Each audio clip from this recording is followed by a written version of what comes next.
So in the Ontario Hockey League, every team has its voices, and for some teams, those voices have been around a little longer than others, and we get used to those voices. And for the Guelph Storm, that's about to change, as we just learned that Larry Mellott, who's been the radio play-by-play voice of the Guelph Storm, has announced his retirement. And we're joined by Larry, and this decision, this must not have been an easy one for you.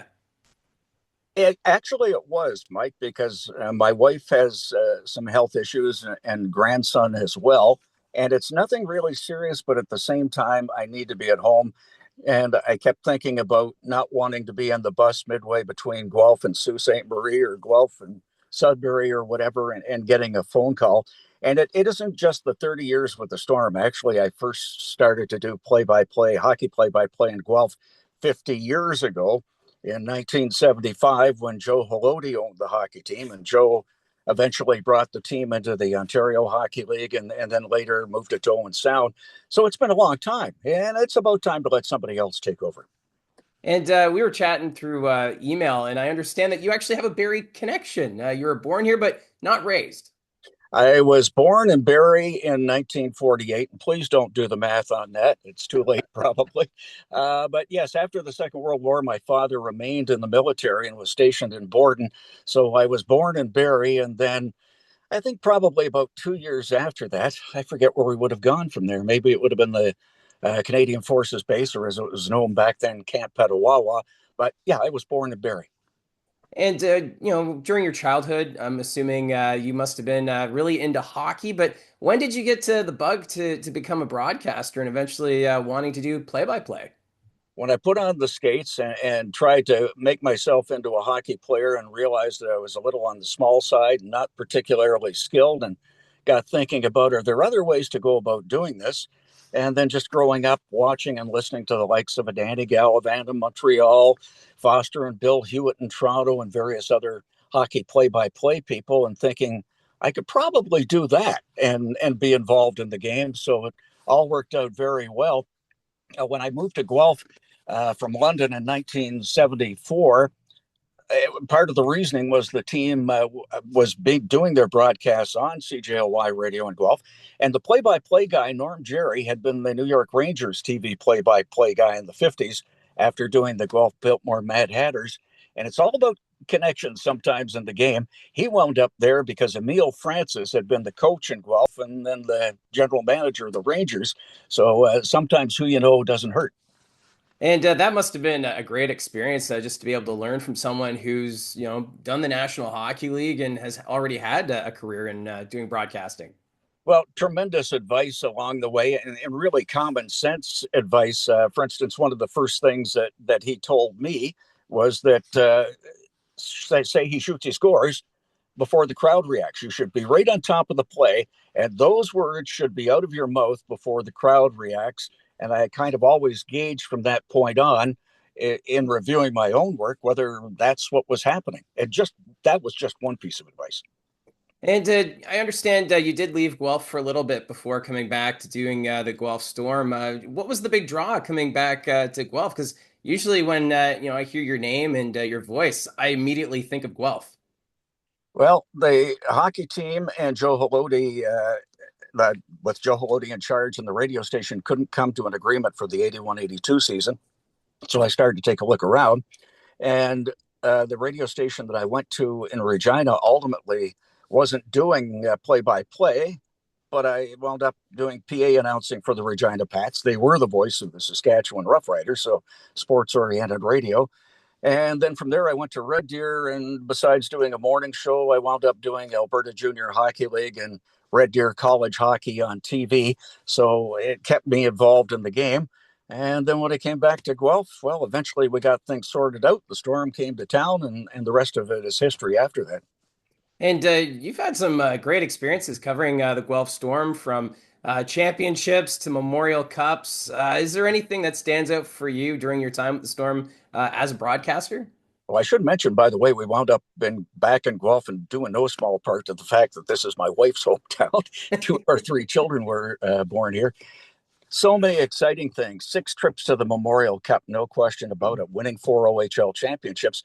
But I always go back to the first really key one and fun one for me was the 1978 Centennial Cup win.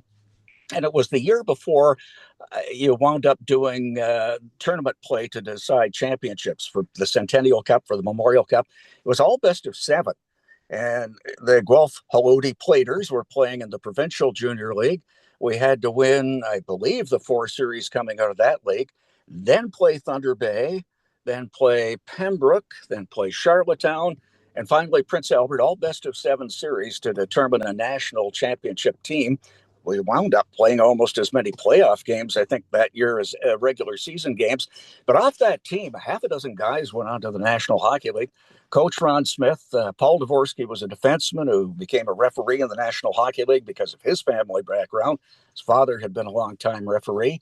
Who else? Doug Shedden played on that team briefly, going on to the NHL and still in the NHL. George McPhee running the show in Vegas. Brian McClellan with a similar position with the Washington Capitals. They played on that team. And those two immediately come to mind. But in total, I think about a half a dozen off that team wound up in the National Hockey League, which is about as good a ratio, as a matter of fact, as you get out of major junior hockey. Yeah, I was gonna say that sounds almost like an all-star lineup if you were to put them together, at their peak. But that's quite the list. Well, I'll tell you, Joe Haloti that year, and I'm still not sure how he managed to do this, but he got the top 6 teams in the major junior circuits that year to come in and play a midseason exhibition game. And Guelph went 4-1-1 against those 6 hockey teams. And scouts were telling anybody who would listen that that team intact could have been moved to major junior hockey, no changes, and been no worse than a middle of the pack team. So they were that good.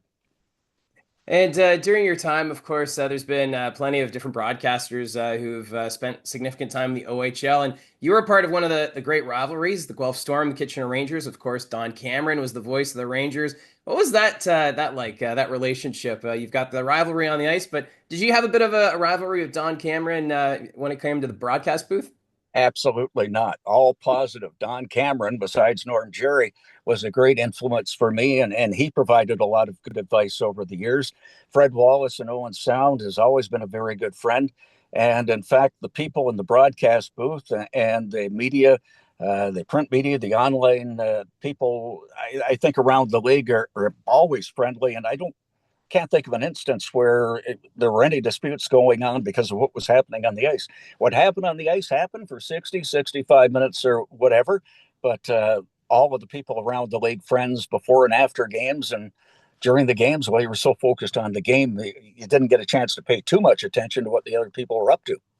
Well, that's the great thing about all the different broadcasters. So we just completed a playoff series with the Kingston Frontenacs, and of course Jim Gilchrist, a longtime play-by-play voice of the Fronts. It's always great to even just to chat, have stories and hear about some of the past teams. So it's is that something that you're going to miss, or are you going to still try and find a way to get to the Sleeman Center?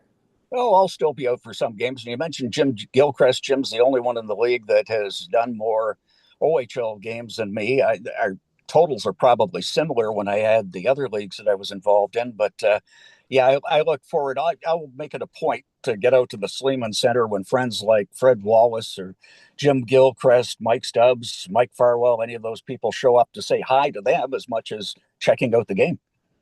And of course, the Guelph Storm, they a bit of a rebuild right now. But as a fan, what are your expectations for this team going forward to maybe into next season?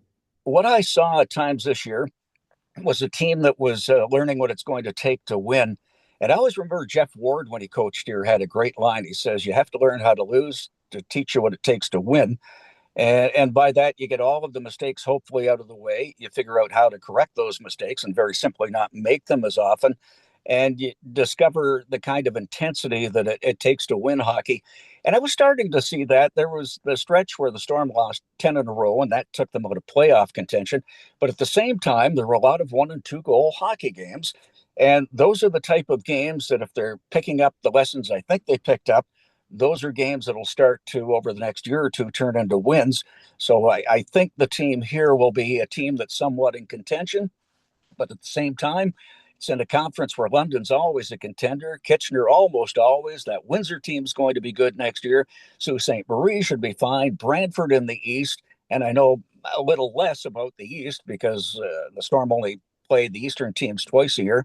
But there are going to be several teams that all fit in that category of being contenders over the next couple of years. So, as much as you like to say there's a chance to win, I almost want to say something of a crapshoot.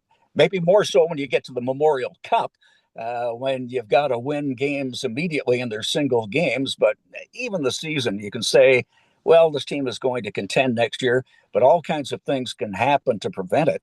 And one of the issues this year, right off the top, was injuries. From game one through until I think the last 2 weeks of the season, they didn't have a totally healthy lineup at all. They were going through that much in the way of injuries and illness. Yeah, and that seems to have been the issue for the last couple seasons now for the Guelph Storm has been injuries, and of course Matthew Poitras with that unknown last season. But it seems as though the Guelph Storm are in good hands going forward, and it's going to be very different. Not hearing your voice doing the games, but all the best with your retirement, Larry. Well, Mike, thank you very much for doing this. And again, Barry will always be special to me because whenever I fill out anything asking for my hometown, that's where it is.